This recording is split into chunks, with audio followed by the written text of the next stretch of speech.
بسم اللہ الرحمن الرحیم۔ السلام علیکم دوستو، ایک نئی ویڈیو کے ساتھ حاضر ہیں۔ چلے اپنی ویڈیو سٹارٹ کرتے ہیں۔ تقریباً 50 سال ہو گئے امریکہ کو اپنی یہ ریڈ فلیگ ایکسرسائز کنڈکٹ کرتے ہوئے۔ اس ایکسرسائز کی ضرورت اس وقت پیش آئی جب امریکہ نے ویتنام جنگ کے اندر دیکھا کہ جنگ کے اندر وہ پائلٹ سروائیو کرتا ہے جس نے کم سے کم 10 کمبیٹ مشن پرفارم کر لیے ہوں۔ جو پائلٹ تو 10 کمبیٹ مشن سروائیو کر جاتا ہے اس کے لیے پھر جنگ جو ہے وہ آسان ہو جاتی ہے۔ ویتنام جنگ کی ساری فائنڈنگز کے بعد امریکن ایئر فورس ایک نتیجے پہ نکلی کہ ہمیں ایک ایسی ایکسرسائز ہر سال منعقد کرنی چاہیے۔ خیر اب تو یہ ایکسرسائز ایک سال کے اندر ایک سے زیادہ مرتبہ جو ہے وہ کنڈکٹ کی جاتی ہے، لیکن اس وقت یہ فیصلہ کیا کہ کم سے کم ایک دفعہ سال میں ایک اتنی بڑی ایکسرسائز کنڈکٹ کی جائے جس میں ہم اپنے فائٹر پائلٹس کو نیئر ٹو کمبیٹ مشن جو ہے وہ سینیریو دے سکیں۔ اس سوچ کے ساتھ ریڈ فلیگ کی جو ہے وہ بنیاد رکھ دی گئی۔ ریڈ فلیگ ایکسرسائزز ہر سال منعقد ہونا شروع ہو گئی، ان کے اندر چینجز آتی گئیں۔ امریکہ نے اپنے ایلائز کو جو ہے وہ اس ایکسرسائز کے اندر انوائٹ کرنا شروع کر دیا۔ ایک وقت تھا کہ پاکستان ایئر فورس نے بھی اس ایکسرسائز کے اندر حصہ لیا۔ اس ایکسرسائز کے اندر امریکن نیوی بھی حصہ لیتی رہی ہے۔ ریڈ فلیگ ایکسرسائز بیسیکلی امریکہ کی Nellis air force base Nevada کے اوپر کنڈکٹ کی جاتی ہے۔ الاسکا کے اندر بھی یہ ریڈ فلیگ ایکسرسائز کنڈکٹ کی جاتی ہے۔ الاسکا کے اندر ایک ایلیسن ایئر فورس بیس ہے، لیکن ریڈ فلیگ ایکسرسائز کا جو مین سینٹر ہے وہ نیلس ایئر فورس بیس ہے جو کہ نیواڈا ڈیزرٹ کے اندر واقع ہے۔ اب اس ایکسرسائز کے اندر جیسا کہ میں نے آپ کو بتایا کہ امریکن ایئر فورس بھی حصہ لیتی ہے، امریکہ کی ایون آرمی بھی اس ایکسرسائز کے اندر حصہ لیتی ہے۔ نیٹو الائز جو ہیں وہ مسلسل اس ایکسرسائز کا حصہ بنتے ہیں، لیکن اس سال 2023 کی جو ایکسرسائز ہے وہ تھوڑی سی ڈیفرنٹ ہے۔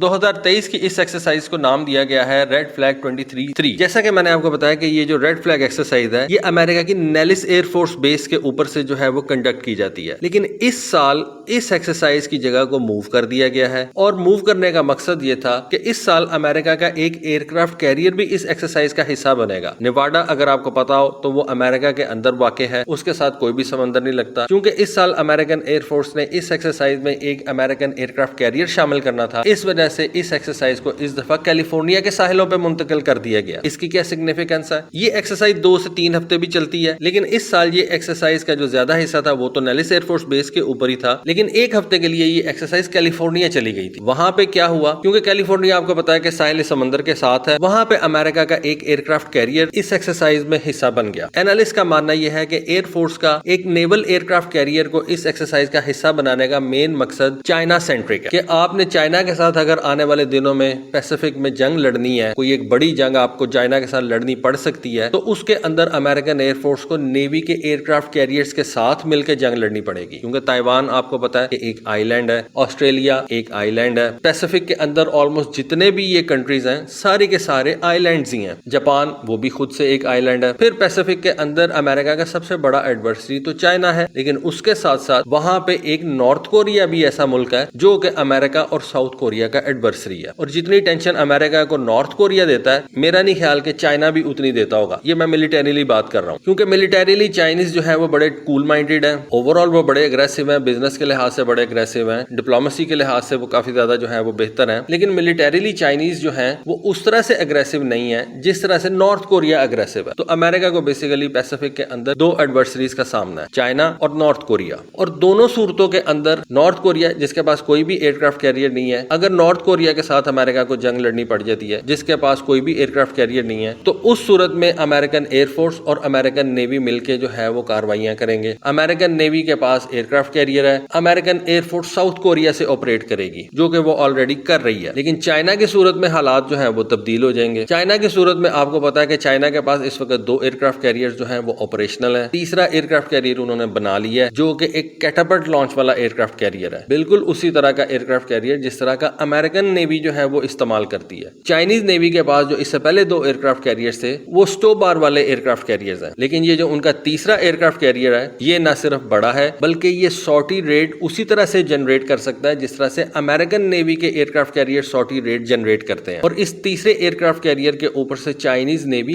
ہیویئر جہاز بھی جو ہے وہ لانچ کروا سکتی ہے، جیسا کہ KJ-600 جو کہ ایک کیریئر بورن ایویکس ہے، جیسا کہ امریکن نیوی اپنے اوپر سے چھوٹے سے ٹرانسپورٹ ایئر کرافٹ آپریٹ کرتی ہے، گرے ہاؤنڈ کے نام سے ان کے پاس ایک جہاز ہے جو کہ ایک ٹرانسپورٹ جہاز ہے اور اسپیسیفکلی جو ہے وہ ایئر کرافٹ کیریئر کے اوپر سے آپریٹ کروایا جاتا ہے۔ تو اس طرح کے جہاز چائنیز نیوی جو ہے وہ آنے والے دنوں میں اپنے ایئر کرافٹ کیریئرز کے اوپر سے لانچ کروا سکے گی۔ جو پہلے 2 ایئر کرافٹ کیریئر ہیں وہ تو اتنے ہیوی جہاز نہیں لانچ کروا سکتے، لیکن جو تیسرا ایئر کرافٹ کیریئر ہے فیوجیان اس کے اندر یہ کیپیبلٹیز موجود ہیں۔ تو ریڈ فلیگ جو کہ امریکن ایئر فورس کی پریمیئر ایکسرسائز جو ہے وہ کنسیڈر کی جاتی ہے، اس کے اندر امریکن ایئر فورس نیوی کو بھی شامل کر رہی ہے. نیوی تو پہلے بھی شامل ہوتی تھی لیکن ایئر کرافٹ کیریئر پہلے شامل نہیں ہوتے تھے. اس سال جو امریکن ایئر فورس اور امریکن نیوی نے کیلیفورنیا کا چوز کیا ہے اس کی ریزن یہ تھی کہ کیلیفورنیا کے نزدیک امریکہ کے پاس کچھ اس طرح کے آئی لینڈز ہیں جن کا ڈسٹینس بالکل اتنا ہی بنتا ہے جتنا چائنا اور تائیوان کا ہے یا جتنا جاپان اور چائنا کا ہے. اس وجہ سے امریکن ایئر فورس نے یہ جو 2023 کی ریڈ فلیگ ایکسرسائز کنڈکٹ کی ہے اس میں امریکن ایئر فورس اپنے پائلٹس اپنے ایویٹرز کو اس طرح سے ٹرین کروا رہے ہیں کہ کل کو اگر ان کو چائنا کے خلاف اور تائیوان کے لیے لڑنا پڑ جائے یا جاپان کے لیے لڑنا پڑ جائے چائنا کے خلاف یا ساؤتھ کوریا کے لیے لڑنا پڑ جائے نارتھ کوریا کے خلاف تو امریکن پائلٹس کے لیے یہ کوئی اچنبے والی بات نہ ہو. وہ اپنے پائلٹس کو اس نئی جنگ کے حوالے سے آج سے ہی ٹرین کر رہے ہیں. پھر آپ یہ دیکھیں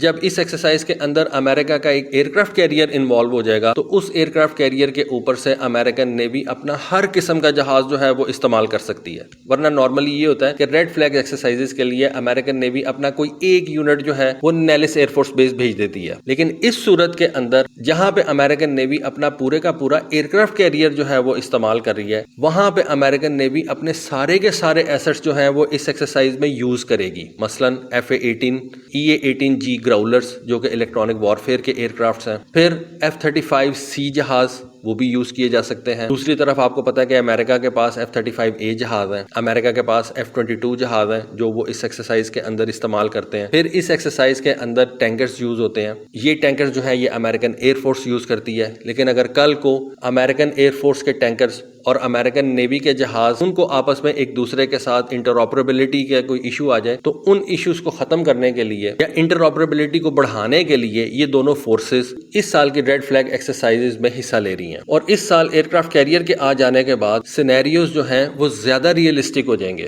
چائنا اپنا ایئر کرافٹ کیریئر استعمال کرے گا. نارتھ کوریا کی صورت میں امریکہ اپنا ایئر کرافٹ کیریئر استعمال کرے گا. تو دونوں فورسز امریکن ایئر فورس اور امریکن نیوی ان کے پاس ایک اچھا چانس ہے کہ وہ اپنے ایویٹرز کو جو ہے وہ آنے والی جنگ کے لیے تیار کریں. تو جاتے جاتے ایک آپ سے ریکویسٹ کہ ویڈیو آپ ضرور دیکھتے ہیں کائنڈلی چینل کو بھی سبسکرائب کر دیا کریں. لیکن آخر میں یہ ضرور کہنا چاہوں گا کہ امریکہ نے اپنی ایئر فورس اور نیوی کو چائنا کے ساتھ ایک بڑے کانفلکٹ کے لیے جو ہے وہ تیار کرنا شروع کر دی ہے. اب یہ کانفلکٹ کب ہوتا ہے؟ ایک امریکن آفیشل کا کہنا یہ تھا کہ وہ 2025 میں یہ بڑا کانفلکٹ جو ہے وہ دیکھ رہا ہے. دیکھیں آنے والے دنوں میں چیزیں کس طرف کو جاتی ہیں. تو دوستو یہ تھی آج کی ویڈیو, یہ تھی آج کی انفارمیشن. ہوپ فلی آپ کو آج کی ویڈیو, آج کی انفارمیشن جو ہے وہ پسند آئی ہوگی. کامنٹ سیکشن میں اپنی رائے سے ضرور آگاہ کیجیے گا. آج کے لیے بس اتنا ہی. Thank you. اللہ حافظ.